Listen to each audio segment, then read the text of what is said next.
नमस्कार छात्र और छात्राओं।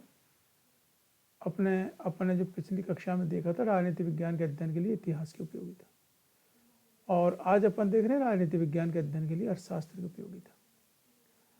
अपन देखते हैं कि अर्थशास्त्र का उद्देश्य भी मानव कल्याण है और राजनीति विज्ञान का उद्देश्य भी मानव कल्याण है।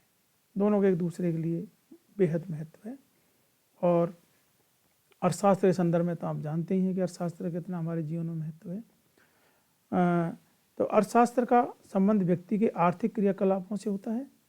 अर्थशास्त्र का अध्ययन राजनीति के साथ साथ किया जाता था पहले, इसलिए पहले इसे राजनीतिक अर्थशास्त्र भी कहते थे। आधुनिक अर्थशास्त्र के जन्मदाता एडम स्मिथ हैं।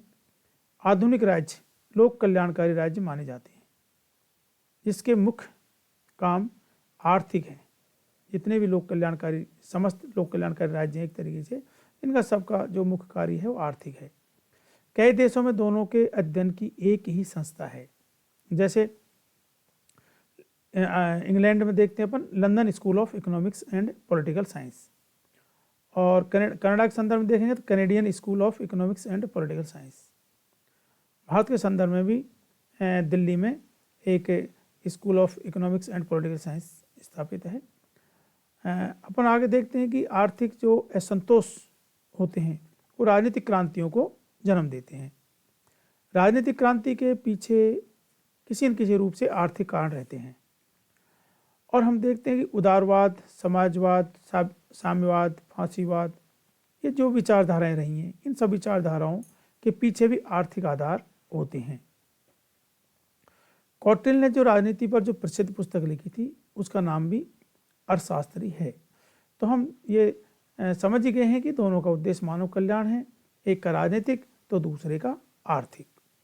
अब अपन देखते हैं, इसमें पहला पॉइंट है कि राजनीतिक जो संस्थाओं का उदय होता है वह उनका जो विकास होता है वो आर्थिक अवस्थाओं का परिणाम होता है। हम देख रहे हैं जैसे राज्य का विकास आर्थिक परिस्थितियों का ही परिणाम रहा है। पूंजीवादी प्रजातंत्र व साम्यवादी प्रजातंत्र दोनों का रूप आर्थिक परिस्थितियों पर ही आधारित रहा है। जैसे पूंजीवादी का पश्चिमी देशों के संदर्भ में, तो साम्यवादी प्रजातंत्र का हम रूस के संदर्भ में देख सकते हैं, चाइना के संदर्भ में देख सकते हैं वर्तमान में। दूसरा पॉइंट है राज्य की जो नीति हैं वो आर्थिक अवस्थाओं पर निर्भर करती हैं। अपन देखते हैं कि जो राज्य की जो नीति बनती हैं वो आर्थिक अवस्थाओं का ही परिणाम होती हैं, आर्थिक स्थिति पर वो निर्भर करती है। एक विद्वान हुए बिस्मार्क, उन्होंने कहा था कि मुझे यूरोप के बाहर नए राज्यों की नहीं वरन व्यापारिक केंद्रों की आवश्यकता है। क्यों? क्योंकि व्यापार से धन कमाया जा सकता है।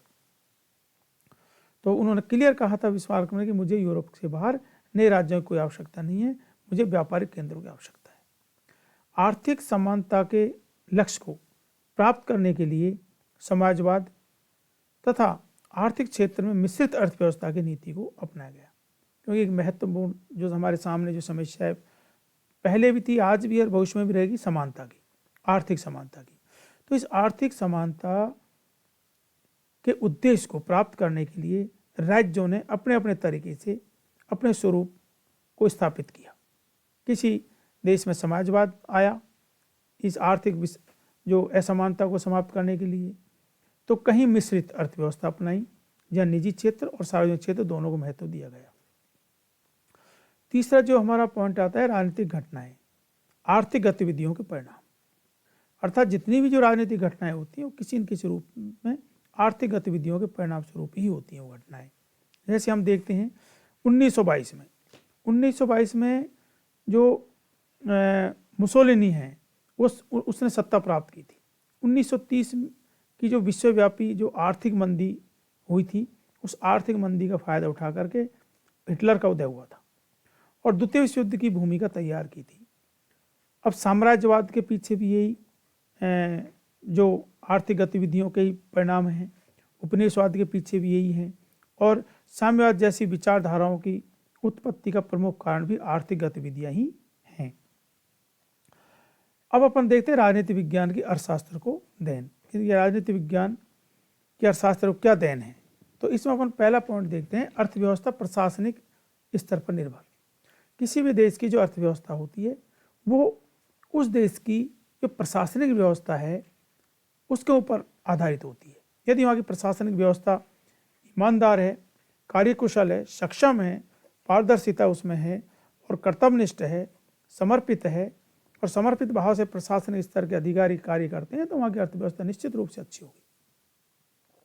आर्थिक विकास व संपन्नता के लिए अच्छी व स्वस्थ प्रशासनिक व्यवस्था आवश्यक होती है।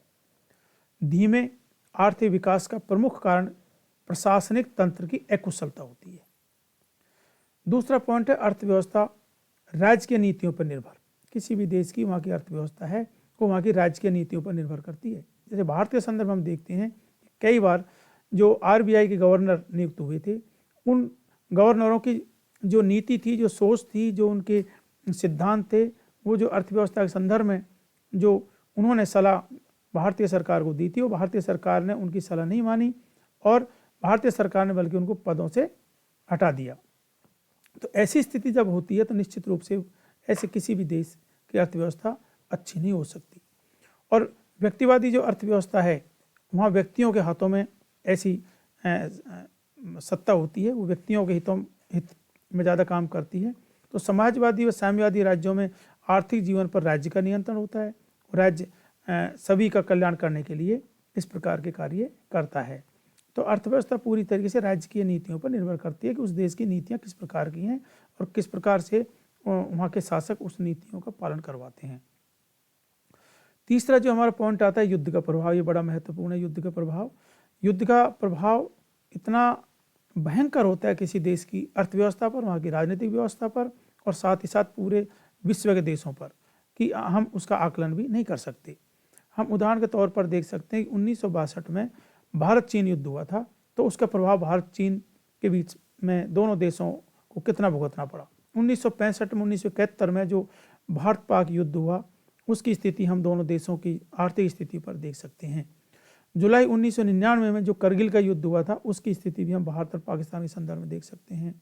अक्टूबर 1973 में पश्चिमी जो एशिया के देश हैं, ये अरब इजराइल वगैरह हैं, इनमें जो खाड़ी युद्ध हुआ था काफ़ी दिनों तक चला था, इसकी वजह से वहाँ के देशों की अर्थव्यवस्था तबाह हो गई थी। तो ये सब युद्ध के परिणाम स्वरूप ही इस प्रकार की स्थितियाँ हमारे सामने आती हैं और इसका अनेक तरीके से एक देश की अर्थव्यवस्था पर, वहाँ की हर तरीके की वहाँ की व्यवस्था पर नकारात्मक प्रभाव पड़ता है, जिसका परिणाम आम जनता को भुगतना पड़ता है। हम दोनों के बीच में अंतर देख सकते हैं राजनीति विज्ञान और अर्थशास्त्र के मध्य में। तो अर्थशास्त्र का संबंध तो सीधा सीधा वस्तुओं से होता है, तो राजनीति विज्ञान का व्यक्तियों से होता है। अर्थशास्त्र क्रियात्मक है, यह वस्तुओं के यथार्थ रूप का अध्ययन कराता है, परंतु राजनीति शास्त्र मूल्य अथवा मापदंड निर्धारित करता है और इसलिए वह आदर्शवादी भी है। राजनीति विज्ञान आदर्शात्मक है, अर्थशास्त्र वर्णात्मक है। अर्थशास्त्र कीमतों से संबंध रखता है, तो राजनीति मूल्यों के अध्ययन करवाता है, अर्थात नैतिकता पर बल देती है, व्यक्तियों के मूल्यों पर बल देती है। ये इन दोनों के बीच में महत्वपूर्ण अंतर हुआ। आज इतना ही।